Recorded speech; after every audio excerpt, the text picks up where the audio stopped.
Hello everyone, आज हम NCERT chapter 8.1 application of integrals का क्वेश्चन नंबर 1 को सॉल्व करने जा रहे हैं। देखिए क्या बोला है, find the area of the region bounded by the curve y square equal to x and the lines x equal to 1 and x equal to 4 and the x axis in the first quadrant. तो पहले एक बार question हम लोग अपने notebook में ज़रा note कर लें। इक्वेशन क्या है, इक्वेशन दे रखा है y square is equal to x और यहाँ पे बोला x equal to 1 and x equal to 4 और बोला है कहाँ पे x axis and first quadrant.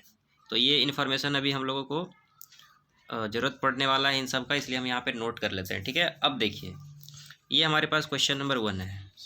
तो पहले तो आप जब इस इक्वेशन को देखिएगा तो आपको कुछ ऐसा समझ में नहीं आएगा एज सच। तो इसके लिए हम लोग पहले आपको थोड़ा सा जो इक्वेशन है थोड़ा सा ग्राफ के बारे में पता रहना चाहिए। ये जो इक्वेशन है ये एक पैराबोला का इक्वेशन है। कैसे पता करेंगे कि पैराबोला का है, तो y का पावर में देखना है कितना है 2 और x का पावर में देखना है कितना 1। कभी भी अगर y का पावर में 2 और x का पावर में 1 दिखता है तो इसका मतलब ये है कि ये पैराबोला है। चाहे यहाँ स्क्वायर हो जाए या यहाँ 1 हो जाए उससे कोई दिक्कत नहीं है, लेकिन ये रहेगा पैराबोला का। तो अब ये बात आया, पैराबोला भी दो तरह से बन सकता है ना। तो यहाँ पे देखना है कि x का पावर कम है, यहाँ पे y का पावर में 2 है, इसका पावर में 1 है। तो जिसका पावर कम है उसका एलोंग पैराबोला बनेगा। यहाँ पे x का पावर कम है तो हम जो पैराबोला बनाएंगे वो कुछ x के एलोंग इस प्रकार से बनाएंगे। बात समझिएगा, x का पावर कम था इसलिए पैराबोला जो है वो x का एलोंग बनेगा। ठीक है, y का पावर 1 रहता तो इस तरह से ऊपर इस तरह y के एलोंग हम लोग ऐसे बनाते हैं। अभी बोला है x इक्वल टू 1, तो मान लीजिए हम इस लाइन पे x एक्सिस पे x इक्वल टू 1 ये मान लेते हैं, ये है x इक्वल टू 1 और एक बना लेते हैं x इक्वल टू 4, मान लीजिए ये पॉइंट है। तो बोला है ये जो दो लाइन है ये क्या है, दो लाइन है x इक्वल टू 1 और x इक्वल टू 4।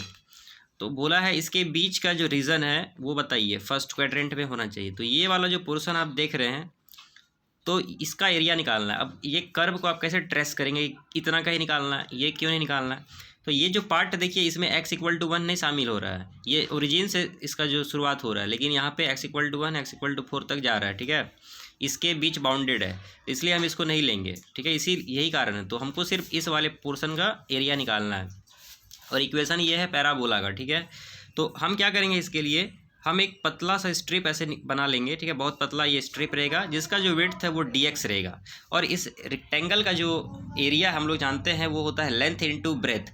अगर इसका लेंथ निकालेंगे तो y एक्सिस के अलोंग ये इसका लेंथ हो जाएगा y और इसका जो विड्थ है वो dx है, तो l इंटू बी करेंगे, ये इस तरह से ये लेंथ और ये ब्रेथ। तो इस तरह से एरिया निकलता है रेक्टेंगल का। तो इसी प्रकार से अब हम क्या करेंगे, इसका इंटीग्रेशन जब कर देंगे तो पूरे के लिए हम लोग एरिया निकाल लेंगे आराम से। तो इसीलिए हम लोग क्या करते हैं, रिक्वायर्ड एरिया निकालते हैं। रिक्वायर्ड एरिया के लिए हम क्या करेंगे, इंटीग्रेशन कर देंगे y dx हो जाएगा। लिमिट कहाँ से कहाँ तक लेना है, ये x 1 से लेकर x इक्वल टू 4 तक, ये 1 से लेके 4 तक इसका लिमिट रहेगा। ठीक है, तो इतना का बीच का इस कर्व के अंदर का एरिया निकालना है। तो अब आपको ये जो y है इसको निकालना पड़ेगा यहाँ से। तो y इक्वल टू क्या हो जाएगा, अंडर रूट x हो जाएगा। तो ये हम लोग लिख लेते हैं रूट x dx, लिमिट हो गया 1 से लेके 4 तक का। तो अब आप इसको इस तरह से लिख सकते हैं x का पावर 1/2 dx। ठीक है, तो ये हो गया 1 और ऊपर लिमिट अपर लिमिट 4 हो गया। इसका अब इंटीग्रेशन हमको कर देना, अगला स्टेप में चलिए कर देते हैं।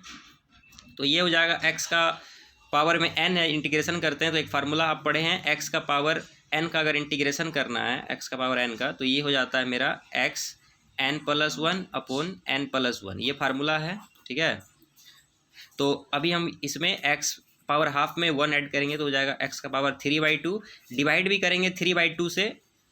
तो अगला स्टेप में ये समझ रहे क्या होगा, ये 3/2 पलट जाएगा तो 2/3 हो जाएगा और ये x का जो पावर है वो 3/2 हो जाएगा।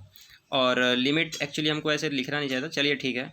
तो यहाँ पे हो जाएगा लिमिट 1 से लेके 4 तक का। ठीक है, तो ये 2/3, x का पावर में 3/2 था पहले से। अब हम इसको लिमिट 1 से 4 पुट कर देंगे सिंपली। तो 2/3 को बाहर ही रखिए, x का प्लेस पे 4 रखना है तो 4 को हम ऐसे लिख देते हैं, 2 का पावर 2 कोई दिक्कत नहीं है। इसका पावर कितना था, 3/2 था। ठीक है, अब माइनस लोअर लिमिट x का प्लेस पे एक बार 1 रखेंगे, अब पावर में 3/2 है। चलिए अब इसको सॉल्व कर लेते हैं। तो 2/3 ये बाहर में है, ये इससे कट जाएगा तो बचेगा 2 का क्यूब है तो 8 होता है। 1 का पावर कुछ भी रहे तो 1 ही रहता है।